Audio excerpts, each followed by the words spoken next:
വിഷയങ്ങൾ ചർച്ച ചെയ്യപ്പെടുന്നതിൽ ഒരു ഉപതെരഞ്ഞെടുപ്പ് കൂടി പരാജയപ്പെട്ടു എന്നുള്ളതാണ് എനിക്ക് തോന്നിയിട്ടുള്ളത്.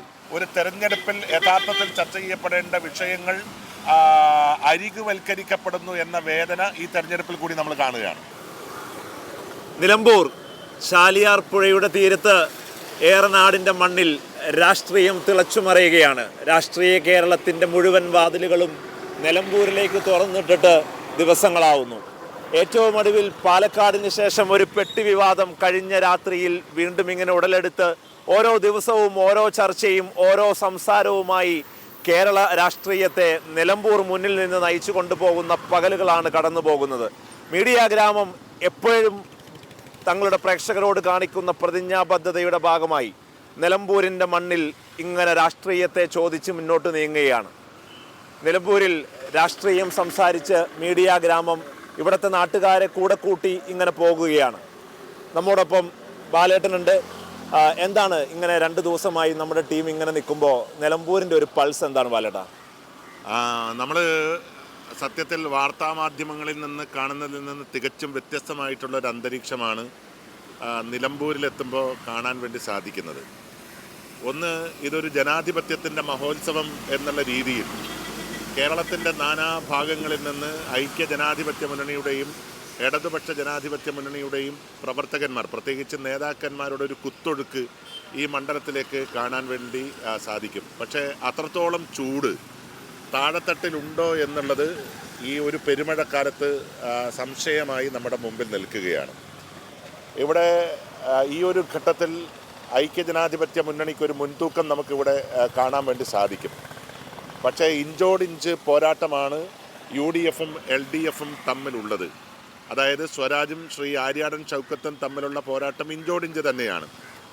ആദ്യഘട്ടത്തിൽ തെരഞ്ഞെടുപ്പിൻ്റെ സജീവ ഗോതയിലേക്ക് പ്രവേശിക്കാതെ മാറി നിന്ന ശ്രീ PV അൻവർ അദ്ദേഹത്തിൻ്റെ പ്രചരണം കഴിഞ്ഞ 2 ദിവസം കൊണ്ട് ശക്തി പ്രാപിക്കുകയും അദ്ദേഹത്തിൻ്റെ അനൗൺസ്മെൻ്റ് വാഹനങ്ങൾ തലങ്ങും വിലങ്ങും ഓടുകയും ചെയ്യുന്ന ഒരത്യപൂർവമായിട്ടുള്ള കാഴ്ചയ്ക്ക് കഴിഞ്ഞ 2 ദിവസമായിട്ട് നിലമ്പൂർ സാക്ഷ്യം വഹിക്കുകയാണ്.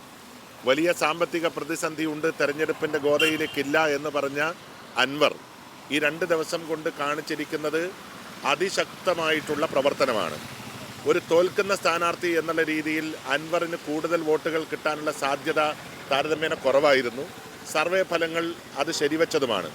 പക്ഷേ ഇപ്പോൾ അദ്ദേഹം വലിയ ഒരു പോരാട്ടത്തിൻ്റെ വഴിയിലൂടെയാണ് സഞ്ചരിക്കുന്നതെന്നാണ് നമുക്ക് മനസ്സിലാക്കാൻ വേണ്ടി സാധിക്കുന്നത്. അപ്പോൾ ഒരു ജനാധിപത്യത്തിൻ്റെ പോരാട്ടം എന്നുള്ള രീതിയിൽ ഒരു ചതുഷ്കോണ മത്സരം ഇവിടെ പ്രവചിക്കാൻ സാധിക്കില്ലെങ്കിലും ഒരു ത്രികോണ മത്സരത്തിൻ്റെ സാന്നിധ്യം കഴിഞ്ഞ 2 ദിവസങ്ങളിലായി നമുക്ക് നിലമ്പൂരിൽ കാണാൻ വേണ്ടിയിട്ട് കഴിയുകയാണ്. ഈ രാഷ്ട്രീയത്തിൽ നിന്നിങ്ങനെ മാറി ഓരോ ദിവസവും രാഷ്ട്രീയത്തിൻ്റെ പുതിയ പുതിയ കാര്യങ്ങൾ കൊണ്ടുവന്ന് സംസാരിക്കുന്നു. അപ്പോൾ കൃത്യമായൊരു മുൻതൂക്കം എടുക്കുന്നതിൽ ഏതെങ്കിലും ഒരു പാർട്ടി ഒരു അപ്പർ ഹാൻഡിൽ നിൽക്കുന്നുണ്ടോ? സത്യത്തിൽ ജനകീയ വിഷയങ്ങൾ ചർച്ച ചെയ്യപ്പെടുന്നതിൽ ഒരു ഉപതെരഞ്ഞെടുപ്പ് കൂടി പരാജയപ്പെട്ടു എന്നുള്ളതാണ് എനിക്ക് തോന്നിയിട്ടുള്ളത്. ഇപ്പോൾ കാരണം അപ്പോൾ നമ്മൾ ഈ നിൽക്കുന്നതിൻ്റെ 500 മീറ്റർ അകലെയാണ് കഴിഞ്ഞ ദിവസം രാത്രി ശ്രീ ഷാഫി പറമ്പിലും രാഹുൽ മാങ്കൂട്ടവും സഞ്ചരിച്ച വാഹനം തടഞ്ഞു നിർത്തി പരിശോധിച്ചു എന്ന് പറയുന്ന ഒരു ആരോപണം നിലനിൽക്കുന്നത്. അപ്പോൾ സ്വാഭാവികമായും പെട്ടി വിവാദവും അതുപോലെ തന്നെ മതപരമായിട്ടുള്ള വിവിധ സംഘടനകൾ, അതായത് മതാധിഷ്ഠിത രാഷ്ട്രീയ പ്രവർത്തനം നടത്തുന്ന സംഘടനകളുടെ പിന്തുണയും അവരുടെ വിഷയങ്ങളുമാണ് സത്യത്തിൽ ഈ മണ്ഡലത്തിൽ ഇപ്പോൾ സജീവമായി ചർച്ച ചെയ്തുകൊണ്ടിരിക്കുന്നത്. പക്ഷേ നിലമ്പൂർ യഥാർത്ഥത്തിൽ ചർച്ച ചെയ്യാൻ ആഗ്രഹിക്കുന്ന ഒരു വിഷയം അതല്ല എന്ന് നിലമ്പൂരിലെത്തിയാൽ നമുക്ക് മനസ്സിലാക്കാൻ വേണ്ടി കഴിയും. തേക്കിൻ്റെ നാട് എന്നുള്ള രീതിയിൽ വനനിബിഡമാണ് ഇതിൻ്റെ ഒട്ടുമിക്ക മേഖലകളും. ഈ മേഖലകളിൽ വന്യജീവി ആക്രമണം വളരെ സജീവമാണ്.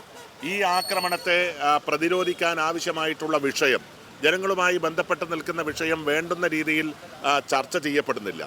പിന്നെ മാധ്യമങ്ങൾ ഉയർത്തിക്കൊണ്ടുവരുന്ന ഒരു അജണ്ടയ്ക്കു പിന്നിൽ രാഷ്ട്രീയ പാർട്ടികൾ സഞ്ചരിക്കുന്ന ഒരു ഗതികേട് ഈ ഉപതെരഞ്ഞെടുപ്പിൽ കൂടി നമ്മൾ കാണുകയാണ്. കാരണം മാധ്യമങ്ങൾക്ക് വേണ്ടത് ഹോട്ട് വാർത്തകളാണ്. ആ വാർത്തകൾ സൃഷ്ടിക്കുക എന്നതിനപ്പുറം ജനകീയ വിഷയങ്ങളുമായി ഒരു സംവാദം നടത്താൻ മാധ്യമങ്ങൾ പോലും ശ്രദ്ധ കാണിക്കുന്നില്ല. സത്യത്തിൽ ഇത് ദൂരവ്യാപകമായിട്ടുള്ള പ്രത്യാഘാതം കേരളത്തിൻ്റെ ജനകീയ വിഷയങ്ങളിൽ ഉണ്ടാക്കാൻ വേണ്ടി പോവുകയാണ്.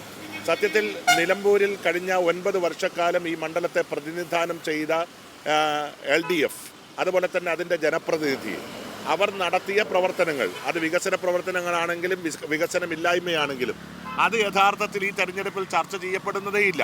ഇവിടെ ഇപ്പം നമ്മൾ കഴിഞ്ഞ ഈ 2 ദിവസം നമ്മൾ ഈ മണ്ഡലത്തിൽ സഞ്ചരിക്കുമ്പോൾ നമ്മൾ കേട്ടുകൊണ്ടിരിക്കുന്ന വാർത്ത ജമാഅത്തെ ഇസ്ലാമിയുമായി, വെൽഫെയർ പാർട്ടിയുമായി ബന്ധപ്പെട്ട വിഷയം, അതുപോലെ തന്നെ ഹിന്ദു മഹാസഭയുമായി ബന്ധപ്പെട്ട വിഷയമാണ്.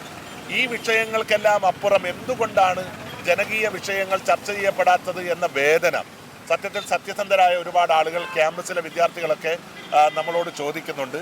ഒരു തെരഞ്ഞെടുപ്പിൽ യഥാർത്ഥത്തിൽ ചർച്ച ചെയ്യപ്പെടേണ്ട വിഷയങ്ങൾ അരികുവൽക്കരിക്കപ്പെടുന്നു എന്ന വേദന ഈ തെരഞ്ഞെടുപ്പിൽ കൂടി നമ്മൾ കാണുകയാണ്. ഒരു കാര്യം കൂടി അവസാനം, എന്നിട്ട് നമുക്കിത് അവസാനിപ്പിക്കാം. ഇത് LDFിൻ്റെ മണ്ഡലമാണ്. LDF ഈ മണ്ഡലം നിലനിർത്തും, ഉണ്ണി സഖാവിനെ കൊണ്ടുവന്ന് നിലനിർത്തുമെന്ന് CPM പറയുന്നു, ഇടതുപക്ഷം പറയുന്നു. ഇത് ബാപ്പൂട്ടിയൊക്കെ തിരിച്ചു പിടിക്കാൻ പോകുന്നത് UDFിൻ്റെ വലത് കാറ്റ് പതിഞ്ഞു കിടക്കുന്ന മണ്ണാണെന്ന് UDF പറയുന്നു. അങ്ങനെയുണ്ടോ? നിലമ്പൂർ ആർക്കെങ്കിലും തീരെഴുതി വെച്ച ഒരു മണ്ഡലമായി നമുക്ക് കാണാൻ പറ്റുമോ? ഈ ഒരു ഘട്ടത്തിൽ നമുക്ക് അങ്ങനെ പറയാൻ വേണ്ടി പറ്റില്ല. പക്ഷേ ഒരു കാര്യം ഞാൻ ഇവിടുത്തെ പ്രചരണത്തിൽ കണ്ട ഒരു പ്രധാനപ്പെട്ട കാര്യം എന്ന് പറയുന്നത് ആര്യാടൻ ഷൗക്കത്തിൻ്റെ ബോർഡുകളാണ്. ആ ബോർഡുകളിൽ ഷൗക്കത്ത് എന്നുള്ളത് ചെറുതായി എഴുതുകയും ആര്യാടൻ എന്ന് പറയുന്ന പേര് വളരെ കൃത്യതയോടുകൂടി വലുപ്പത്തോടു കൂടിയിട്ട് ഇവിടെ സ്ഥാപിക്കുകയും ചെയ്തിട്ടുണ്ട്.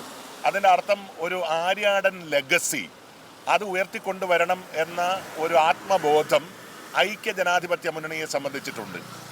ശ്രീ സ്വരാജിനെ കുറിച്ചിട്ട് പറയുകയാണെങ്കിൽ, സ്വരാജ് എന്ന വ്യക്തിയുടെ സ്ഥാനാർത്ഥിയുടെ വ്യക്തിപ്രഭാവം ഉയർത്തിക്കാണിക്കുന്നതിന് പകരം അവർ ഇടതുപക്ഷ ജനാധിപത്യ മുന്നണിയുടെ ഒരു സ്ഥാനാർത്ഥി എന്ന രീതിയിൽ തന്നെയാണ് മത്സരിപ്പിക്കുന്നത്. അതുകൊണ്ട് അദ്ദേഹത്തിൻ്റെ ബോർഡുകളിലെല്ലാം നമുക്ക് കാണാൻ കഴിയുന്നത് നല്ല നിലമ്പൂരിന് വേണ്ടി ഇടതുപക്ഷത്തിൻ്റെ ഭരണം തുടരും എന്നുള്ളതാണ്. അതായത് സ്വരാജ് വിജയിക്കും, നിലമ്പൂരിൻ്റെ വികസനം തുടരും എന്നാണ്. അപ്പോൾ 100% അവരുടെ വിശ്വാസം ഇപ്പോഴും സർക്കാരിൻ്റെ പ്രവർത്തനങ്ങളിൽ തന്നെയാണ് എന്ന് ഇവിടുത്തെ പ്രചരണ ബോർഡുകൾ നമ്മളോട് പറയുകയാണ്.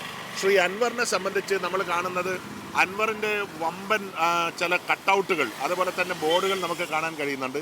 ആ ബോർഡുകളിൽ നിരവധി ചോദ്യങ്ങളാണ് അദ്ദേഹം ചോദിച്ചിരിക്കുന്നത്. ഞാൻ എന്ത് തെറ്റ് ചെയ്തു എന്ന ചോദ്യവും അതിനെ തുടർന്ന് അദ്ദേഹം ചോദിക്കാൻ ആഗ്രഹിക്കുന്ന മറ്റു നിരവധി ഉപചോദ്യങ്ങളും ഉയർത്തിക്കൊണ്ടുള്ള ബോർഡുകളാണ് അൻവർ ഇവിടെ ഉയർത്തിയിരിക്കുന്നത്.